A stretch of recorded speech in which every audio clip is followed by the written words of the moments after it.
Kwa majina naitwa Prosper Mgaya, mkuu wa Chuo cha Taifa cha Usafirishaji. Leo tarehe 5 tulikuwa tuna tukio la kuadhimisha au kilele cha bonanza ambalo tunalita ni bonanza la miaka 50 ya Chuo cha Taifa cha Usafirishaji. Sasa tukio hili limekuwa ni sehemu ya maadhimisho ya miaka 50 ya chuo chetu ambayo yalianza toka mwaka jana, na mwanzo wa bonanza hili tulilizindua mwaka jana, na kumekuwa kuna michezo mbalimbali. Michezo ya mpira wa miguu, mpira wa pete, mpira wa wavu, kuvuta kamba na kadhalika. Na leo ndio ilikuwa imefika kilele chake. Sasa kusudio kubwa la michezo hii, pamoja na kwamba ilikuwa inahitimisha kilele cha miaka 50 ya Chuo cha Taifa cha Usafirishaji, kama mnavyofahamu, ufanisi wa wafanyakazi wa chuo unaendana na afya za wafanyakazi. Ndio maana hata serikali inatilia mkazo sana kwa wafanyakazi kufanya mazoezi na kufanya michezo. Kwa hiyo katika kuhitimisha tukio hili, sisi tuliweka bonanza hili la ushindani ambao tulikuwa tuna timu mbili ambazo kwetu hapa tulikuwa tunaziita DRAC na DRPFA. Kama mlivyoona, kulikuwa kuna michezo mbalimbali na wahitimu nao wale washindi wamepata vikombe na zawadi mbalimbali katika hitimisho la siku ya leo. Sasa michezo hii au hitimisho hili sio mwisho wa michezo. Tumekubaliana kwamba hii itakuwa ni tukio endelevu ambacho kila mwaka litakuwa linafanyika kama ni mashindano, lakini kama chuo chetu kimekuwa na utaratibu wa kufanya mazoezi na kutenga siku katika mwezi kwa ajili ya kufanya mazoezi.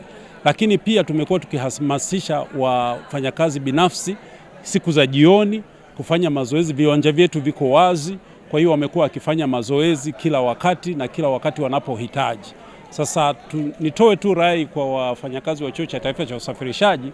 Tunao wafanyakazi takriban 550, lakini ushiriki wa bonanza hili halikufika 550.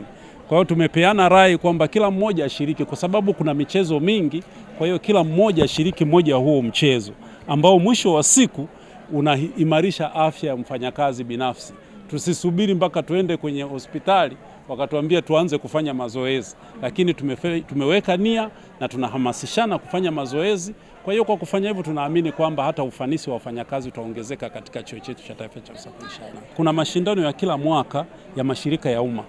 Kwa mara ya kwanza mwaka jana tulipeleka timu zote. Miaka ya nyuma tumekuwa tukipeleka timu moja inawakilisha timu zingine, lakini mwaka jana tumepeleka karibia timu zote na wamefanya vizuri. Katika michezo mbalimbali tumekuwa washindi wa pili au watatu. Kwa kufanya hivyo kwa mwanzo wa mwaka huu tumefanya vizuri, na hii ni kwa sababu katika hitimisho hili tulikuwa na hili bonanza na limehamasisha wafanyakazi na tumeweza kupata hizo timu. Kwa hiyo hii itakuwa ni muendelezo kwa miaka pia inayofuata. Kwa bonanza hili ninaona mwakani tutakapoenda kushiriki mashirika ya umma, nafikiri tutakuwa washindi katika michezo mingi. Kwa sababu haya tumeona nimefanya mazoezi na watu wamefanya vizuri na wamehamasika. Ninaamini mazoezi yatakuwa endelevu, na tutakapoenda kushiriki mashindano ya mashirika ya umma mwaka huu ambao tumeuanza, naamini Chuo cha Taifa cha Usafirishaji kitang'ara. Na kama nilivyosema, tunang'ara saizi kutoa elimu kwa wanafunzi wetu na wanaajirika, na kwenye michezo naamini tutakwenda kung'ara pia.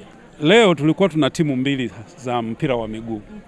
Timu inayowakilisha uongozi wa wanafunzi na timu inayowakilisha walimu au wafanyakazi. Sasa timu ya wafanyakazi imeshinda timu ya wanafunzi.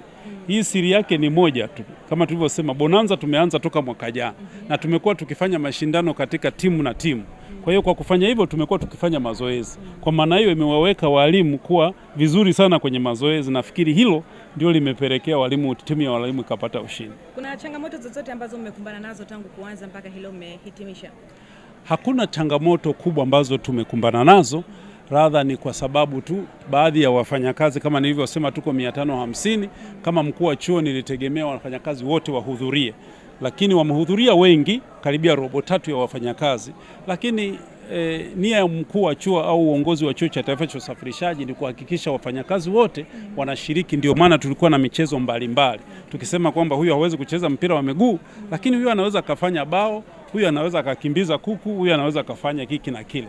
Kwa hiyo tunaamini kabisa kwa kuendelea kuhamasisha, mwakani tutakapoendelea na hii michezo, basi tutashiriki wafanyakazi wengi zaidi. Rai kwa wanafunzi, nao wana michezo yao ambayo wanashiriki, wanashindana na vyuo mbalimbali. Nilifurahi tu kwamba walivyoshiriki mwaka huu pia nao kuna timu kadhaa zilishika nafasi nzuri katika mashindano, lakini natoa rai kwamba wafanye vizuri zaidi ili mwakani tukashinde michezo mingi zaidi.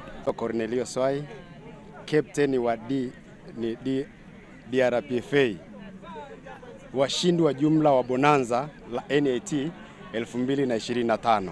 Nishukuru pia wachezaji wote ambao walishiriki. Wamefanya kazi nzuri sana. Tumekuwa na michezo mingi na limekuwa la muda mrefu, lakini wachezaji hawakuchoka. Wamecheza kwa moyo mpaka leo tumefikia kilele. Imekuwa ni kitu kizuri sana, lakini kikubwa ni kwamba vile ambavyo tumeonyesha mshikamano katika michezo hii. Michezo imeleta mshikamano sana, imeleta kujuana. Wanafanyakazi wa NIT sasa hivi wamekuwa wengi sana, lakini kupitia michezo hii tumeweza kujuana wote. Hichi ni kitu kikubwa sana kwetu. Wito wangu ni kwamba bonanza hili lisiwe la mwisho, liendelee kufanyika mara kwa mara ili NIT iendelee kuinuka kwenye michezo, lakini pia watumishi waendelee kufahamiana. Naitwa Dr. Gertrude Chale, ni katibu bonanza kilele cha maadhimisho ya miaka 50 ya NIT, lakini nipo hapa kwa ajili ya mwenyekiti wangu CPA Haji, ambaye yeye alikuwa ni mwenyekiti wa bonanza. Kwa kweli tuna furaha kubwa leo kuadhimisha kilele cha bonanza la NIT katika kuadhimisha miaka 50 ya NIT toka kianzishwe. Tumeweza kushiriki katika michezo mbalimbali ikiwemo michezo 22 ikihusisha michezo ya jadi, karata, bao, netball, pia football, volleyball, na yote ilifanyika kwa ufanisi mkubwa sana, ambayo kwa michezo mingi mshindi aliyetoka kidedea ni DRPFA, kwa sababu kulikuwa na ushindani katika DRPFA na DRAC, lakini DRAC pia hawakuwa nyuma, wamejitahidi kwenye michezo kadhaa ikiwemo netball na bao. Kwa hiyo tunawapongeza sana kama katibu watumishi wetu kwa kushiriki, lakini pia tunawatia hamasa watumishi wale ambao bado wanasuasua kidogo kushiriki michezo. Jina naitwa Sigfried Godfrey Msaga, ni mkufunzi wa michezo Chuo cha Taifa cha Usafirishaji. Kiujumla leo imekuwa ni siku nzuri na njema sana kwetu wana Chuo cha Usafirishaji, kwa sababu tulikuwa na hitimisho na kilele cha bonanza letu ambalo tulianza tarehe 22 mwezi wa 9 mwaka 2025 na hatimaye leo tarehe 5 Februari 2026 basi tumeweza kuhitimisha. Tumekuwa na michezo mizuri sana kwa watumishi wote, lakini pia tumeshirikisha wanafunzi kwa upande mmoja au mwingine, kwa sababu ni jamii yetu pia ya NIT, kwenye upande wa kufunga, kupata burudani na ladha ya hapa na pale kupitia mashindano haya. Kwa hiyo kimsingi sisi kama wadau wa michezo sio mwisho leo. Tunaendelea na shughuli nzima za michezo kwa ajili ya hapa na pale. Michezo ya mpira wa miguu, kamba, netiboli, volleyball na michezo ya basketball. Nafikiri kwa kipindi kijacho 26-27 mambo yatakuwa mazuri kuliko haya yaliyopita. Kama mlivyoona zawadi, mkuu wetu wa chuo ametupa motisha kubwa sana. Kwa hiyo tunashukuru pia, lakini tunawapongeza kwa nafasi ya pekee wadhamini mbalimbali ambao wametusaidia katika mashindano haya.